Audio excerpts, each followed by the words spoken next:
Hello friends, welcome to study stage. तो आज की इस वीडियो में हम लोग विलोपन विधि और प्रतिस्थापन विधि से समीकरण हल करना सीखेंगे।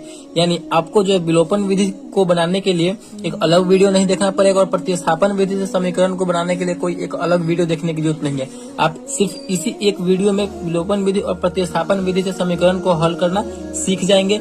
बहुत ही इम्पोर्टेंट है विलोपन विधि और प्रतिस्थापन विधि, क्योंकि आपकी 10th क्लास की एग्जाम में 100% चांस रहता है कि विलोपन विधि और प्रतिस्थापन विधि से क्वेश्चन पूछा जाता है और वो क्वेश्चन 5 नंबर का होता है। ठीक, और दोनों को बनाने के बाद लास्ट में हम ये भी जानेंगे कि विलोपन विधि और प्रतिस्थापन विधि दोनों में क्या डिफरेंस है, क्या अंतर है। ठीक, तो चलिए सबसे पहले हम इस समीकरण को जो दिया हुआ है, इस समीकरण को हम विलोपन विधि से सॉल्व करते हैं। तो ये हमारा पहला समीकरण क्या है, 3x + 4y = 10, यानी हमारा ये पहला समीकरण हो गया। और ये दूसरा समीकरण है 2x - 2y = 2, यानी हमारा ये दूसरा समीकरण हो गया। और इस समीकरण को जो है हम किस विधि से बनाएंगे, तो विलोपन विधि से बनाएंगे। तो चलिए समझते हैं कि विलोपन विधि में हमें क्या करना होता है। देखिए, विलोपन विधि में जो है आपको कोई एक पद यानी एक टर्म जो है कैंसिल करना होता है। जैसे कि यहाँ पे दो वेरिएबल दिया गया, एक x वाला है और एक y वाला है, दो वेरिएबल है, तो किसी एक वेरिएबल को आपको यहाँ से लुप्त करना रहता है। विलोपन का मतलब क्या है, विलोपन कर देना यानी छुपा देना। तो हमें यहाँ से कैंसिल करना रहता है किसी एक वेरिएबल को, या आप x को कीजिए या फिर y को कीजिए। ठीक, कैंसिल आउट करना होता है। तो हम कैसे करेंगे, यहाँ पे 3x है, नीचे में 2x है, इसमें y वाले में 4y है और नीचे में 2y है। तो हमें कैंसिल आउट करने के लिए एक मतलब समीकरण जो वेरिएबल है वो सेम होना चाहिए। यानी यहाँ पे 3x है तो यहाँ भी 3x होना चाहिए कैंसिल करने के लिए। अगर इसमें 4y है, इसको कैंसिल करना y वाले को, तो यहाँ 4y है ना, तो यहाँ भी हमें 4y करना होगा। मतलब इस टाइप से हमें करना है। तो आप x और y दोनों में से किसी एक वेरिएबल को कैंसिल कर सकते हैं। तो चलिए हम यहाँ पे x वाले टर्म को कैंसिल करते हैं। देखिए यहाँ पे 3x है, यहाँ पे 2x, दोनों तो सेम है नहीं। तो हमें सेम करने के लिए क्या करना होगा कि जो ये वाला नंबर है इसको हम ऊपर में गुना कर देंगे और इसी नंबर से हम नीचे में गुना कर देंगे, तो दोनों सेम हो जाएगा। 3 से हम नीचे वाले पूरी समीकरण 2 में करेंगे तो 3 दूना 6x हो जाएगा, फिर पूरे में हो जाएगा। फिर 2 से करेंगे तो 3 में करेंगे तो 2 3 6, यानी हमारा ये यहाँ पे सेम हो जा रहा है। तो कैसे कर देंगे, इस 2 से हम समीकरण 1 में 2 से गुना कर देंगे और समीकरण 2 में हम 3 से गुना कर देंगे। आप समझ रहे हैं ना, बस इसी टाइप से आपको करना है। मतलब आपको ध्यान से समझते चलना है। तो गुना करेंगे तो समीकरण 1 में जो है ये 2 से पूरा में गुना हो जाएगा। तो गुना कीजिए, हमारा नया समीकरण बन जाएगा 3 दूना 6x प्लस है तो प्लस, फिर 2 से 4 में करेंगे तो 4 दूना 8y = 10 में 2 से करेंगे तो 10 दूना 20। हमारा ये समीकरण तीसरा बन गया, हमारा ये नया समीकरण बन गया। फिर 3 से इस पूरी समीकरण में होगा तो 3 दूना 6x माइनस है तो माइनस, फिर 3 में 2 से करेंगे 3 दूना 6y, फिर = 3 में 2 से करेंगे तो 3 दूना 6। ये हमारा चौथा समीकरण हो गया, नया समीकरण बन गया। अब हम यहाँ पे देखिए एक टर्म बिल्कुल सेम हो गया, यानी वेरिएबल सेम है। 6x ऊपर भी है और 6x नीचे भी है, तो दोनों यहाँ पे कैंसिल हो जाएगा। तो चलिए यहाँ पे हम कैंसिल करते हैं। तो 6x प्लस में ऊपर भी और 6x नीचे में प्लस में है, तो इसको हम घटाएंगे तभी ना कैंसिल होगा।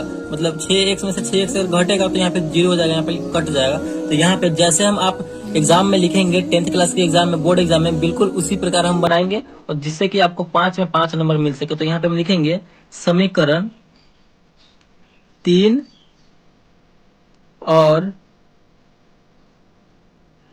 4 को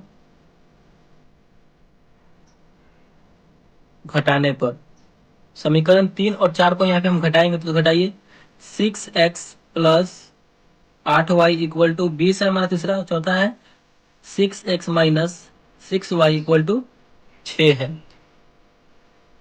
तो इसे हम घटाएंगे, घटाइए 6x प्लस में है और नीचे हम घटा रहे हैं तो माइनस का चिन्ह रहेगा, तो 6x यहाँ पे माइनस में हो गया, तो यहाँ पे ये कैंसिल हो जाएगा क्योंकि बराबर में कैंसिल हो जाएगा। देखिए नीचे वाले चिन्ह को हमेशा आपको देखते चलना है। आप यहाँ पे माइनस का चिन्ह हम क्या कर रहे हैं, तो घटा रहे हैं, तो माइनस यहाँ पहले से है, ऊपर वाले को नहीं देखना है, इसको देखना है।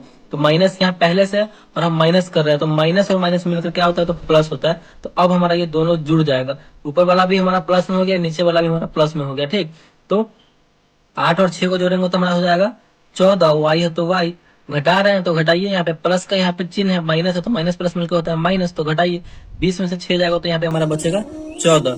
तो y बराबर, y का वैल्यू निकालने के लिए क्या करना होगा, y को अकेला रखना होगा। तो y बराबर 14 तो अपने जगह पे है। अब 14 को गुना में बराबर को उधर जाएगा तो भाग में आ जाएगा, बट्टे में 14, 14/14 यानी 1।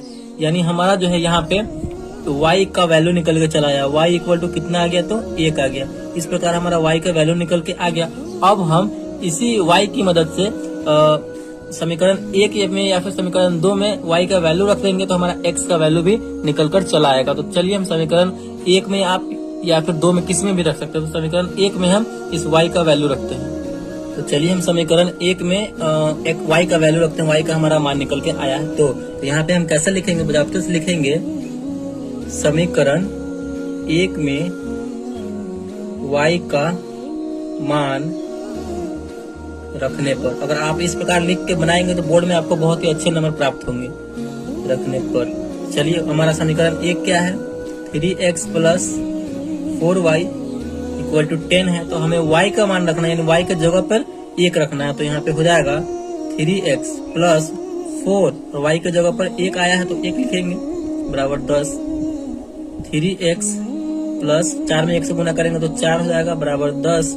तो 3x बराबर क्या हो जाएगा, 4 प्लस में है, बराबर को उधर जाएगा तो माइनस में हो जाएगा। 10 तो अपने जगह पर ये ना उधर जा रहा है, प्लस है तो माइनस हो जाएगा, माइनस यहाँ पे 4 हो जाएगा। तो 3x बराबर क्या हो जाएगा, 10 में से 4 जाएगा तो बचेगा हमारा 6। तो x बराबर क्या हो जाएगा, 6 जगह पे है अपने। अब 3x को हम उधर भेज रहे हैं, यानी गुना में है, बराबर को हो जाएगा तो भाग में आ जाएगा, 6/2 ये कटेगा तो कितनी बार में यहाँ पे, सॉरी 6/3 है, 3 है यहाँ पे, तो 3 आ जाएगा। तो 3 दूना 6 यानी 2, यानी हमारा फाइनली जो है x का मान आ गया 2, y का मान आ गया 1। तो विलोपन विधि से जो है फाइनली हमारा आंसर कितना आ चुका है, तो x बराबर 2 और y बराबर 1 हमारा फाइनल आंसर आ चुका है यहाँ पे।